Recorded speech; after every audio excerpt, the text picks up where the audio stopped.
நடப்பதை பற்றி நீ கவலைப்படவே வேண்டாம். பயம் இருந்தால் நீங்கிவிடு. குழப்பங்கள் வரும்போது பதட்டம் இல்லாமல் அமைதியாக இரு. அப்பொழுதுதான் அதற்கான தீர்வு உனக்கு கிடைக்க வரும். உங்களை பற்றி எதிராக நடப்பதை பற்றியெல்லாம் பயந்து கொண்டு பயத்துடனும் குழப்பத்துடனும் நீ வாழ்ந்து வந்தால் இந்த வாழ்க்கையை உன்னால் நிம்மதியாக வாழ முடியாது. நான் மிகுந்த நம்பிக்கையாக இருக்கின்றேன். விரைவில் எனக்கு அதிசயம் நடக்கும். ஏற்பட போகும் எல்லா அதிசயங்களுக்கும் நன்றி கடவுளே என்று என்னிடம் நீ சொல். இந்த பிரபஞ்சத்திற்கு நன்றி என்று ஆழமாக மனதில் சொல்லிக்கொண்டே இரு. நிறுத்தாமல் சொல்லிக்கொண்டே இரு. உங்கள் வார்த்தைகள், நம்பிக்கையான உணர்வுகள், சந்தோஷமான எண்ணங்கள் போதும். எல்லாவற்றையுமே அது சரி செய்துவிடும். உங்களின் நேர்மறையான சக்தி இந்த பிரபஞ்சத்தை காட்டிலும் சக்தி வாய்ந்தது என்பதை மட்டும் நீ உணர்ந்து கொள். எப்பொழுதும் கண்ணீரும் குழப்பமாக உன்னை நீ வைத்துக் கொள்ளாதே. இன்று நீ மௌனமாக இருக்க வேண்டிய நாள். உனக்கு கிடைக்க வேண்டிய பதில்கள் எல்லாம் சில தினங்களில் கிடைக்கும். அன்று வந்து நீ எனக்கு நன்றி என்று கோரு. உனக்கான பதில்களை தான் நான் தயார் செய்து கொண்டிருக்கிறேன். விரைவாகவே அது உனக்கு கிடைக்கும். பல அதிசயங்கள் உனக்கு நடக்கும். எல்லாம் நன்மைக்கே என்று எடுத்துக்கொண்டு இன்று மௌனமாக இரு. கடந்த 1 வருடமாக இருந்த உன்னுடைய மனப்போராட்டத்திற்கு முடிவு கிடைக்கும் நேரம் இது. நீ போகும் பாதையே சரியான பாதை. அதிலிருந்து நீ நகர்ந்து விடாதே. இந்த வழியிலேயே நீ போ. உனக்கு முன்னால் நான் சென்று கொண்டிருக்கிறேன் என்பதை மறவாமல் அதன் வழியே வா. நிச்சயம் நடக்கும். நன்மைகள் பல. நல்லதொரு மாற்றம் நிரந்தரமாக உன்னுடைய வாழ்வில் இன்னும் சரியாக 3 மாதத்தில் வரப்போகிறது. அந்த நல்லதொரு மாற்றம் நீ எதிர்பார்த்ததை விட பல மடங்கு உனக்கு சந்தோஷத்தை அள்ளி தரப்போகிறது. அல்ல குறையாத சந்தோஷம். அதை நீ அனுபவிக்கப் போகின்றாய். இது உன்னுடைய வாக்கு அல்ல, இது என்னுடைய சத்திய வாக்கு. உறவுகளில் உள்ள நிலையாமையை நீ புரிந்து கொண்டாய். உலக உண்மைகளை கொஞ்சம் கொஞ்சமாக நீ புரிந்து கொண்டாய். அடங்காத மனத்தினை என் நாமத்தால் அடங்க வைத்து நீ இப்போது பயின்று வந்து கொண்டிருக்கின்றாய். எப்போதும் நேர்மறையாக சிந்திக்க நீ பழகி கொண்டாய். இனி என்ன? ஏன் கவலை? இந்த வாழ்க்கையை கடப்பது உனக்கு எளிதாகவே இருக்கப் போகின்றது. இனி உனக்கு வழிகாட்டியாக நானே உன் கூடவே வரப்போகின்றேன். உன் கர்ம வினையை தீர்க்க வைத்து இந்த வாழ்வை நீ நிம்மதியோடு கடக்க நீ என்ன செய்ய வேண்டும் என்பதை அவ்வப்போது உனக்கு நான் குறித்து கொண்டே இருப்பேன். குறிப்பால் உணர்த்தி கொண்டே இருப்பேன். நீ தயங்காமல் முன்னேறு. நான் உன்னுடன் எப்போதுமே இருப்பேன். உனக்கு எல்லாவற்றையும் புரிய வைத்து உன்னுடைய வாழ்க்கையை செம்மையாக மாற்றி காமிக்கின்றேன். கடந்த 1 வருடமாக இருந்த உன்னுடைய ஒரு மனப்போராட்டத்திற்கு இப்போது முடிவு கிடைக்கும் நேரம். உன் மனம் 1 வருடமாக பட்ட பாடு எனக்கு தெரியாதா? எத்தனை அல்லல்கள் பட்டிருக்கிறது, எத்தனை துன்பங்களை சந்தித்திருக்கிறது, எத்தனை கஷ்டங்களை அது அனுபவித்திருக்கிறது. எல்லோற்றுக்கும் ஒரு முடிவு கட்டப் போகின்றேன். உன்னுடைய பொறுமைக்கு பலன் கிடைக்கும் நேரம் இது. நீ இதுவரை கடந்து வந்த பாதையில் நீ பட்ட கஷ்டங்களுக்கு ஒரு முடிவு காணப்பாய். யார் உன்னை கைவிட்டாலும் உன் நம்பிக்கை உன்னை கைவிடாமல் உன்னை இவ்வளவு தூரம் அழைத்து வந்திருக்கின்றது. நான் நம்பும் என்னுடைய அப்பா என்னை காப்பாற்றுவார் என்ற நம்பிக்கை உனக்குள்ளே ஆழமாக பதிந்திருக்கிறது. அதுவே உன்னை இத்தனை தூரம் பாதுகாப்பாக அழைத்து வந்திருக்கிறது தெரியுமா? அந்த நம்பிக்கையோடு சேர்ந்த நேர்மறை எண்ணங்களும் அது எல்லாமே கூடி உன் வாழ்வின் பொன்னான தருணங்களை அது உனக்கு உருவாக்கி தரப்போகிறது. மகிழ்ச்சியாகவே இரு. உன்னுடைய வாழ்க்கை சரியான திசையில் நகர ஆரம்பித்திருக்கிறது. அது சரியான வழியில்தான் போய்கொண்டிருக்கிறது. அதை மாயை என்ற வலையில் நீ சிக்கிக்கொண்டு மாற்றி போக நினைக்காதே. அது தவறாக விடும். நான் சொல்வதை கேள். உனக்கு நல்லது நடக்கப் போகிறது. எத்தனை வருடங்களாக நீ தவித்து கொண்டிருந்தாய். எவ்வளவு மனப்போராட்டங்களை எல்லாம் அனுபவித்து கொண்டிருந்தாய். சந்தோஷத்தையே நீ மறந்து விட்டாய். அவ்வளவு துன்பங்களை நீ அனுபவித்து விட்டாய் அல்லவா? அது எல்லாமே இப்போது முடியப் போகிறது. சந்தோஷமாக நீ உன் வாழ்க்கையை ஆரம்பிக்கப் போகிறாய். உனக்கு துணையாக உன்னுடைய அப்பா நான் இருக்கும்போது எதையும் கவலைப்படாதே. எதை பற்றியும் நீ சிந்திக்காதே. மகிழ்ச்சியாகவே இரு. நிறைய மகிழ்ச்சியான தருணங்கள் இனி ஒன்றின் பின் ஒன்றாக உன்னை நோக்கி வந்து கொண்டே இருக்கிறது. இதுதான் சரியான திசை. யார் எது சொன்னாலும் அதை காதில் வாங்காதே. அங்கு உன்னை பயமுறுத்துபவர்கள்தான் நிறைய பேர் இருப்பார்கள். அவற்றையெல்லாம் நீ காதில் வாங்காமல் நீ போகும் பாதையே சரியான பாதை என்று நகர்ந்து போய்கொண்டே இரு. இதற்காகவும் நீ அதிலிருந்து பின்வாங்கக்கூடாது. ஓம் நமச்சிவாய. திருச்சிற்றம்பலம். சிவாய நமக. சிவசிவாய நமக. உன் உள்ளத்தில் உள்ள ஆசையை என்னிடம் இப்போது சொல். நான் ததாஸ்து என்று ஆசீர்வதிக்கின்றேன். அந்த ததாஸ்து என்பது உன்னுடைய ஆசையை நிறைவேற்றும் மந்திர சொல். அப்படியே ஆகட்டும் என்று நான் அதற்கு ஆசீர்வாதம் தருகிறேன். என் மேல் நம்பிக்கை கொண்டு உன்னுடைய உள்ளத்து ஆசையை என்னிடம் சொல். என் அன்பு குழந்தையே, நீ எதற்குமே பதறக்கூடாது. ஏதும் சிதற விடாமல் காக்க என் நேரமும் உன்னையே நான் பார்த்து கொண்டே இருக்கிறேன் என்பதை நீ உணர்ந்து கொள். நீங்கள் அறிய வேண்டியது என்னவென்றால், என்னை நம்பி வந்த உன்னை நான் கீழே விழ அனுமதிக்க மாட்டேன் என்பதை நீ நம்ப வேண்டும். நீ என்னிடம் வந்து அமர்ந்தது எனது கண்களை உற்றுப்பார்.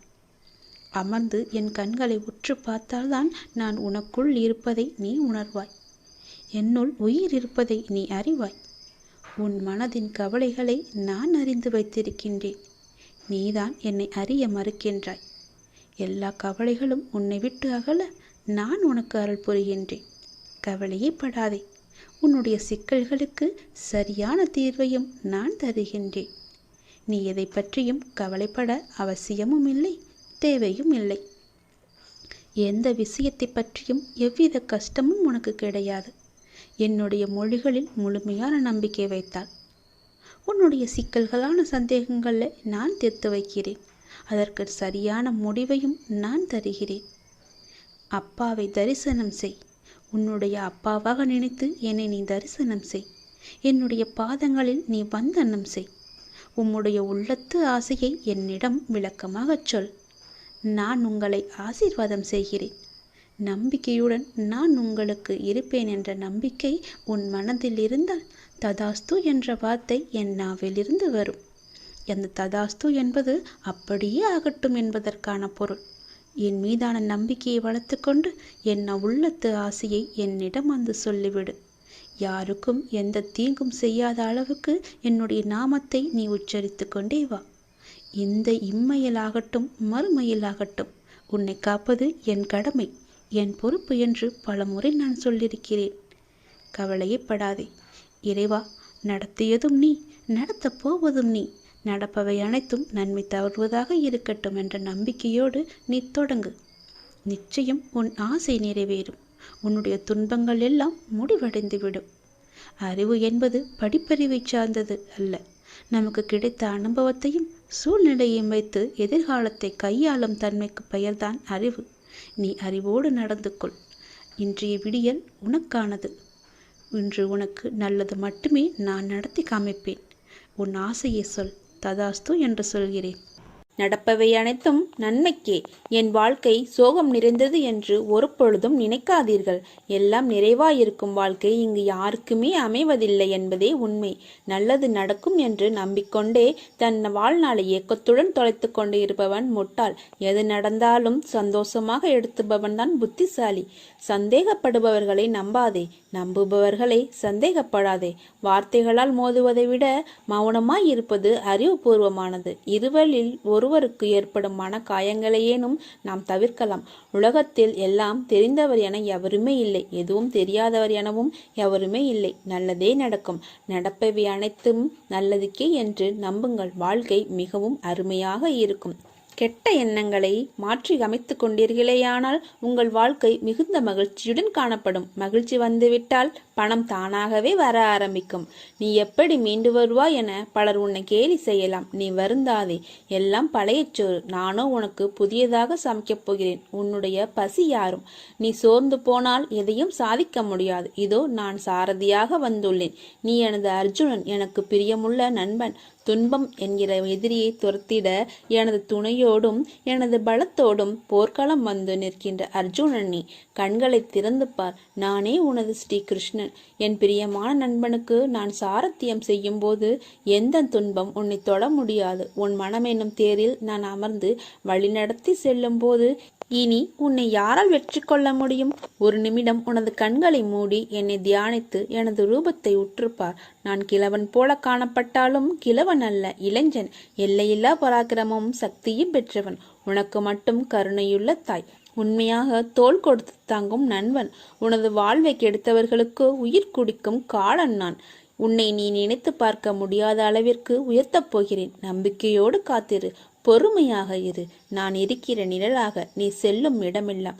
உன்னையே நீ ஏன் கேள்வி கொள்ளாமல் மற்றவர்களிடம் உன் பதிலை தேடி அலைகிறாய்?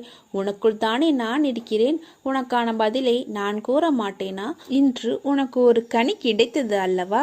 அதற்கான அர்த்தம் உன்னுடைய அன்பு என்பது அளவு கொள்ளாத முடியாததாய் இருக்கிறது.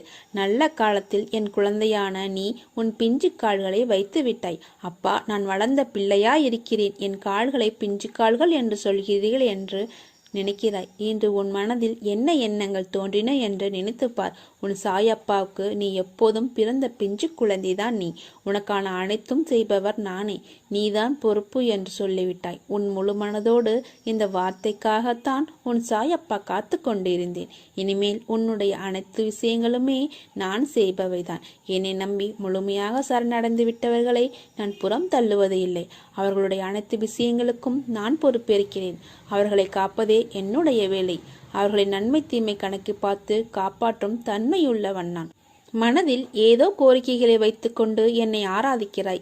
அந்த கோரிக்கைகளின் நன்மை தீமைகளை உனக்கு தெரியாது. நிறைவேற வேண்டும் என்ற ஆவல் மட்டுமே உன்னுடன் இருக்கிறது. உனக்கு நன்மை பயக்கும் கோரிக்கைகளை நான் நிறைவேற்றுவேன். மீண்டும் முன்னில் மற்றொரு கோரிக்கை துளிர் விடுகிறது. அந்த கோரிக்கை நிறைவேறாத போது என் மேல் நம்பிக்கை குறைகிறது. சிறுவன் விளக்கை நோக்கி நகர்ந்து செல்கிறான் என்றால் அதை தொடர் நினைக்கிறான் என்று அர்த்தம். தாய் அந்த விஷயத்தை கவனித்து விளக்கை தூரமாக வைக்கிறாள். சிறுவன் அடம்பிடித்து கோபித்து அழுகிறான். அந்த அழுகை தாய்க்கு இனிமையாகவே இருக்கும். உனக்கு நிறைவேறாத கோரிக்கைகளை விஷயத்தை கூட நான் தாய் போன்றவனே. தாய் குழந்தையை அரவணைத்து ஸ்தனத்தை தருகிறாள். அவ்விதமாகவே நான் உன்னை நேசிக்கிறேன். எப்படி ஸ்தனங்களிலிருந்து பால் குழந்தையின் தொண்டையில் மிகவும் இரகசியமாக சப்தமில்லாமல் செல்கிறதோ, உன்னிடம் என் அன்பு கூட அப்படியே இருக்கும். எனக்கு கேட்கும்படி சப்தமாக நீ என்னை அழைக்கிறாய். நான் தெரியாமல் மிக இரகசியமாக உன்னிடம் வருகிறேன். ஒரு கணத்தில் உன் மனம் சபலமடைந்தால் நான் என்ன செய்ய முடியும்? குழந்தை மடி மீது இருந்தால் அல்லவா தாய் பாலூட்ட முடியும். பொறுமை மிகவும் தேவை. என் வார்த்தைகளின் மீது நம்பிக்கை வை. உனக்கு நான் இருக்கிறேன், என்றும் இருப்பேன். ஒவ்வொரு வியாழனும் நாம் காயத்ரி மந்திரத்தை தினமும் நாம் சொல்ல வேண்டும். வியாழன் குரு பகவானுக்கும் குபேர கடவுளுக்கும் மிக சிறந்த நாள். அன்று இந்த குபேர காயத்ரி மந்திரத்தை தினமும், அதாவது வியாழக்கிழமை தோறும் தினமும் மாலையில் இதை மறக்காமல் நீங்கள் செய்து வாருங்கள். உங்கள் வீட்டில் நிறை செல்வம் நீங்காது இருக்கும். இந்த குபேர காயத்ரி மந்திரம் தினமும் நாம் சொல்லிக் கொண்டே இருக்க வேண்டும். தினமும் என்றால் வியாழக்கிழமை தோறும். வியாழக்கிழமை மாலையில் மறக்காமல் இந்த விளக்கேற்றுங்கள். நீங்கள் வீடு நிறைய செல்வம் சேரும். குபேரன் காயத்ரி மந்திரம். குபேர தீபத்தை குபேரன் காயத்ரி மந்திரம் என்று சொல்லிக்கொண்டே நாம் ஏற்றலாம். ஓம் யக்ஷராய வித்மகே வைஷ்ரவனாய தீமகி தன்னோ குபேர பிரசோதயாத். ஓம் யக்ஷராஜாய வித்மகே வைஷ்ரவனாய தீமகி தன்னோ குபேர பிரசோதயாத். ஓம் யக்ஷராஜாய வித்மகே வைஷ்ரவனாய தீமகி தன்னோ குபேர பிரசோதயாத். இதே போல தினமும் வியாழக்கிழமை தோறும் மாலை 6 மணிக்கு உங்கள் வீட்டில் குபேர தீபத்தை ஏற்றிவிட்டு இந்த மந்திரத்தை நீங்கள் சொல்லி பாருங்கள். குபேர விளக்கை ஏற்ற சரியான தினமாக வியாழக்கிழமை பார்க்கப்படுகிறது. அன்று மாலை 5 மணி முதல் இரவு 8 மணிக்குள் இந்த குபேர விளக்கை ஏற்றி பூஜை செய்வது மிகவுமே உத்தமம். தொடர்ந்து குபேர விளக்கு ஏற்றி வழிபட்டு வர குடும்பத்தில் இருந்த துன்பங்கள், கடன் பிரச்சனைகள், சங்கடங்கள் அனைத்தும் நீங்கி உங்களுக்கு நல்வாழ்வு கிடைக்கும்.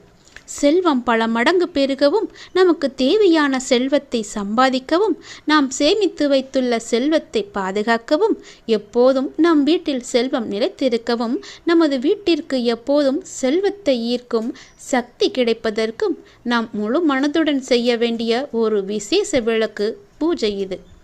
செல்வம் பல மடங்காக பெருகுவதற்கு எளிமையான பரிகாரங்கள் இருக்கின்றன.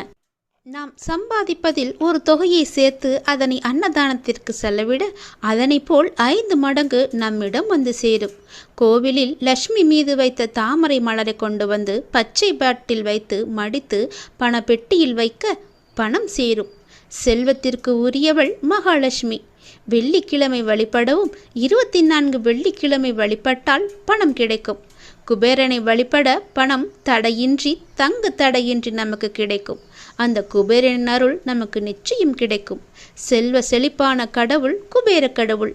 அவர் மற்ற கடவுள்களின் செல்வங்களை எல்லாம் பாதுகாத்து இரட்டிப்பாக பெருக்கி கொடுப்பார். குபேர கடவுளிடம் மட்டுமே செல்வம் குறையாது பெருகி கொண்டே இருக்கும். இவ்வாறு நம்மிடமும் செல்வம் பெருகி கொண்டே இருக்கவும், நம்மிடம் இருக்கும் செல்வத்தை குபேர கடவுள் பாதுகாத்து அதனை பல மடங்காக பெருக்கி கொடுக்கவும் நாம் குபேரருக்கு செய்ய வேண்டிய ஒரு உகந்த வழிபாடுதான் லட்சுமி குபேர விளக்கு பூஜை வழிபாடு. வியாழன் வெள்ளிக்கிழமைகளில் இந்த விளக்கினை ஏற்றி நீங்கள் வழிபடலாம். குபேர விளக்கு செல்வத்தின் அதிபதியாக குபேரர் விளங்குகிறார். அவரை நாம் வணங்கி வர அவரின் அருள் கிடைத்து வாழ்வில் வளம் பெறலாம். அவரின் அருள் பெற குபேரர் விளக்கில் தீபம் ஏற்றி நாம் வழிபடலாம். குபேர விளக்கை ஏற்ற சரியான தினமாக வியாழக்கிழமை பார்க்கப்படுகின்றது. அன்று மாலை 5 மணி முதல் இரவு 8 மணிக்குள் இந்த குபேர விளக்கை ஏற்றி பூஜை செய்து இந்த மந்திரத்தை நீ சொல்லி வாருங்கள். வாரந்தோறும் இந்த விளக்கை ஏற்றி தினமும் சொல்லி வாருங்கள். விளக்கு ஏற்றும் நேரம் குபேரருக்கு விருப்பமான வியாழக்கிழமை தினத்தில் காலையில் வீட்டை சுத்தம் செய்ய வேண்டும். அன்று மாலை வீட்டின் வாசலில் செம்மண் பட்டை இட்டு அலங்காரம் செய்ய வேண்டும். அதன் மீது பச்சரிசி மாவில் கோலம் போட வேண்டும். வாசல் நிலைப்படிக்கு சந்தனம் தெளித்து மஞ்சள் குங்குமம் வைக்க வேண்டும். அதன் பின்னர் கரும்புள்ளி இல்லாத ஒரு எலுமிச்சை பழத்தை எடுத்து அது 2ஆக வெட்டவும். ஒரு துண்டில் மஞ்சளும் மற்றொரு துண்டில் குங்குமமும் தடவி நிலைப்படிக்கு இருபுறமும் ஒவ்வொன்றை வைக்கவும். அதன் பின்பு நிலைப்படியின் இரு பக்கமும் மலர்களை வைக்கவும். 5 ரூபாய் நாணயம். முதலில் குபேர விளக்கிற்கு குபேர விளக்கு வைக்கும் மனை அல்லது தட்டிற்கு ஒற்றைப்படையில் மஞ்சள் குங்குமம் பொட்டு வைக்க வேண்டும். பிறகு குபேர விளக்கு வைக்கும் தட்டில் சிறிதளவு பச்சரிசியை வைக்க வேண்டும். பச்சரிசி மகாலட்சுமியின் அம்சம் என்பது குறிப்பிடத்தக்கது. குபேரருக்கு விசேஷமான எண் என்பது 5. எனவே 5 ரூபாய் நாணயத்தை பச்சரிசியில் வைக்கவும். குபேர விளக்கு ஏற்றுவதற்கென்று சில விதிமுறைகள் இருக்கின்றன. விளக்கு ஏற்றும் போது வீட்டினுள், அதாவது வாசலின் முன் நின்றபடி நமது இடது புறத்தில் ஒரு மரப்பலகை அல்லது தட்டி நன்றாக சுத்தம் செய்த குபேர விளக்கை வைக்கவும். அதற்கு மஞ்சள் குங்குமம் வைக்கவும். அதில் நல்லெண்ணெய் ஊற்றி 2 திரிகளை எடுத்து ஒன்றாக சேர்த்து ஒரு திரியாக்கி குபேர விளக்கில் போடவும். பின்னர் வீட்டில் விளக்கேற்றும் பூஜை அறையில் விளக்கேற்றிய பின் குபேர விளக்கிலும் நீங்கள் தீபத்தை ஏற்ற வேண்டும். குபேரின் காயத்ரி மந்திரம், குபேர தீபத்தை குபேரின் காயத்ரி மந்திரம் என்று சொல்லிக்கொண்டே நீங்கள் ஏற்ற வேண்டும். ஓம் யக்ஷராஜாய வித்மகே வைஸ்ரநாய தீமகி தன்னோ குபேர பிரசோதயாத். இந்த மந்திரத்தை 3 முறை சொல்லி நீங்கள் இந்த தீபத்தை ஏற்றலாம். இப்படி செய்வதால் நமக்கு குபேரன் அருள் நீடித்து நிற்கும். குடும்பத்தில் அனைத்து செல்வங்களும் கிடைக்கும். குபேர விளக்கை தினமும் பூஜை அறையில் ஏற்றி வரலாம். குபேரருக்கு உகந்த திசை வடக்கு. ஆகையால் பூஜை அறையில் வடக்கு திசை நோக்கி இதை ஏற்ற வேண்டும். வடக்கு திசை நோக்கியவாறே குபேரர் பொம்மையும் இருக்க வேண்டும். நெய் தீபம். குபேர விளக்கில் நெய் அல்லது நல்லெண்ணெய் சேர்த்து குபேர திரியினால், அதாவது குபேரருக்கு உகந்த நிறம் பச்சை, அதனால் பச்சை நிறத்தில் உள்ள திரியால் குபேர விளக்கு ஏற்றினால் மிகவுமே சிறந்த பயனளிக்கும். பச்சை நிற திரி இல்லையெனில் பஞ்சு திரி வைத்தும் விளக்கு ஏற்றலாம். குபேர விளக்கில் 5 கற்கண்டு சேர்க்க வேண்டும். கற்கண்டு சேர்ப்பதனால் பண வரவு அதிகரிக்கும். விளக்கை சுற்றி வாசனை மலர்கள் வைக்க வேண்டும். குபேர விளக்கை ஏற்றிய பின் நாம் வீட்டின் நிலைவாசலில் இடதுபுறம் வடக்கு நோக்கி வைக்க வேண்டும். நிலைவாசலில் தீபம். ஸ்ரீ மகாலட்சுமி குபேராய நமக, ஸ்ரீ மகாலட்சுமி குபேராய நமக, ஸ்ரீ மகாலட்சுமி குபேராய நமக என்று சொல்லி ஏற்றுங்கள். குபேர விளக்கை நிலைவாசலில் ஏற்ற வேண்டுமென்றால் குபேரர் மற்ற கடவுளின் செல்வங்களுக்கு எல்லாம் பாதுகாவலர். அவரை வாசலில் வைத்து பூஜித்தால் நமது செல்வத்திற்கும் பாதுகாவலராக இருப்பார். விளக்கை ஏற்றும் போது குபேர மந்திரத்தை மனதில் உச்சரித்து கொண்டு ஏற்றினால் மிகவுமே நல்லது. ஸ்ரீ மகாலட்சுமி குபேராய நமக என்னும் குபேர மந்திரத்தை மனதில் பக்தியுடன் உச்சரித்து கொண்டே இந்த விளக்கை ஏற்றி வர உங்கள் குடும்பத்தில் பண வரவு செழிப்புடன் வந்து கொண்டே இருக்கும்.